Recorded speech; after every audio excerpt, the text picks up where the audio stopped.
नमस्कार दोस्तों। स्वागत है आपका मेरे YouTube channel the Kripal show में। ये मेरा डिसीजन वैसे मैं पहले 5 साल पहले लेना चाहता था, लेकिन मैं कुछ कारणों की वजह से इस डिसीजन को 5 साल बाद में ले रहा हूँ। लेकिन चलो, एक कहावत है कि देर आए दुरुस्त आए। तो let's come to the point directly. Let me introduce myself first. My name is Kripal Singh and I come from Bharatpur district in Rajasthan. And I have been preparing for UPSC for last 4 years. And I have even given UPSC interview in 2023, although I missed in the final merit.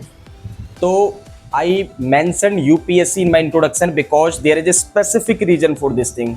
देखो, UPSC जैसा कि आप सबको idea होता है, चाहे वो UPSC background के स्टूडेंट्स होते हैं उनको तो प्रॉपर आइडिया होता ही है, लेकिन जो नॉन यूपीएससी बैकग्राउंड के स्टूडेंट होते हैं उनको भी मोर और लेस आइडिया होता है कि यूपीएससी में हम एक बड़े स्तर पे काफ़ी गहराई में जाके स्टडी करते हैं। तो ये बात बिल्कुल सही है।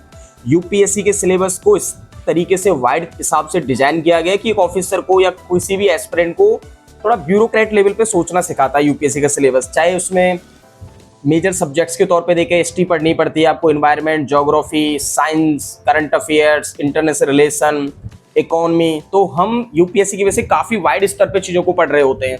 और सिर्फ पढ़ना एक एकेडमिक सेंस में नहीं पढ़ते, हम एक्चुअली उनको एक एनालिटिकल वाले सेंस में पढ़ रहे होते हैं। तो बिकॉज ऑफ यूपीएससी प्रिपरेशन मुझे ऐसा लगता है कि मैं इन मुद्दों को लेके काफ़ी सहज तरीके से बात कर सकता हूँ। और actually I have even mentioned that I like to discuss the social and political things with my friends, even some, although I'm just telling this thing, I'm extrovert kind of personality।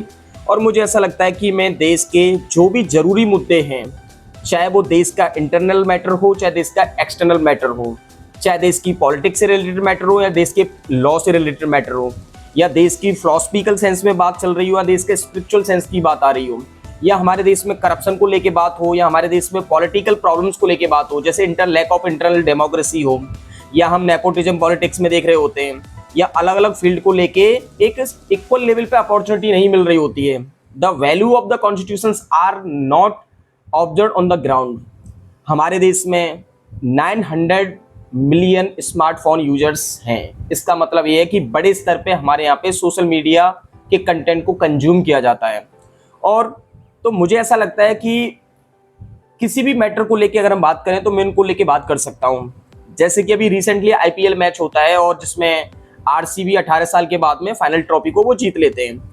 तो that was a very big celebration in our country, but unfortunately वो celebration एक दुखद घटना में convert हो जाता है जब एक स्टैम्पीड होती है जिसमें लगभग 11 नई टीनेजर जैसे बच्चों को अपनी जान गंवानी पड़ती है और लगभग 61 लोग घायल हो जाते हैं।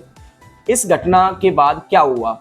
इस घटना के बाद कुछ लोगों ने गवर्नमेंट को क्रिटिसाइज किया कि आपने प्रॉपर भीड़ को कंट्रोल करने के लिए कोशिश नहीं की, अच्छे तरीके से उन्होंने क्रैप मैनेज नहीं किया। दूसरा, कुछ ने आरसीबी जो क्रिकेट एकेडमी थी, कर्नाटक क्रिकेट एकेडमी थी, उन पे भी आरोप लगाया कि आपने जानबूझ के पुलिस की चीज़ों को इग्नोर किया।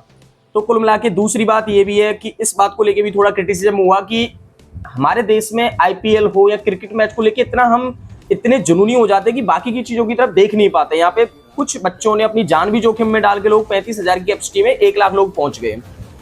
तो ये एक मुद्दा है। मैं बस ये बताना चाह रहा हूँ कि इन मुद्दों को लेके हम सबको एक नेशनल लेवल पे चर्चा करनी चाहिए। ऑब्वियसली नो डाउट कि हमारे देश में अगर हम मीडिया की बात करें तो मीडिया का सबको पता है कि media is totally biased. That's why हमारी मीडिया की जो इंटरनेशनल रैंकिंग है वो काफ़ी कमजोर है। 180 कंट्री में हम लगभग 161 के आसपास हम स्टैंड करते हैं। और जो सबको पता है कि हमारी मीडिया 2 तरीके से काम करती है, तो प्रो गवर्नमेंट या फिर totally oppose of the government. तो उससे लेके लोगों को एक प्रॉपर सही नजरिया नहीं मिल पाता है। तो यूट्यूब हमको वो स्पेस देता है कि हम वहाँ पे खुल के बिना किसी दबाव के हम बात कर पाएं। हमारे देश में हर साल फिल्में भी रिलीज होती हैं, फिल्मों को लेके भी बहुत कॉन्ट्रोवर्सी होती है। जैसे भी हाल ही में एक छावा मूवी रिलीज हुई महाराष्ट्र में, उसको लेके दंगे बढ़ गए, पुलिस को काफी एक्शंस भी लेने पड़े एक दूसरे के खिलाफ में। तो मैं इस YouTube के माध्यम से, मैं अपने इस चैनल के माध्यम से हर मुद्दे को बिना किसी बायसनेस के, बिना किसी हिडन प्रोपेगेंडा के, मैं बिल्कुल ओपन लेमैन टर्म में बात करना चाहूँगा। और मैं आपसे उम्मीद करता हूँ जो भी लोग मुझे जानते हैं उनका इनिशियल सपोर्ट मेरे लिए बहुत मायने रखेगा, क्योंकि बड़े लेवल पे जाने के लिए definitely it will take time. But मैं उम्मीद करता हूँ कि जो लोग मुझे जानते हैं दे विल सपोर्ट मी, क्योंकि आपका initial support will boost my chance that I can connect to the large number of the audience। So please support my channel, please like, subscribe and share. Thank you. Please keep support me.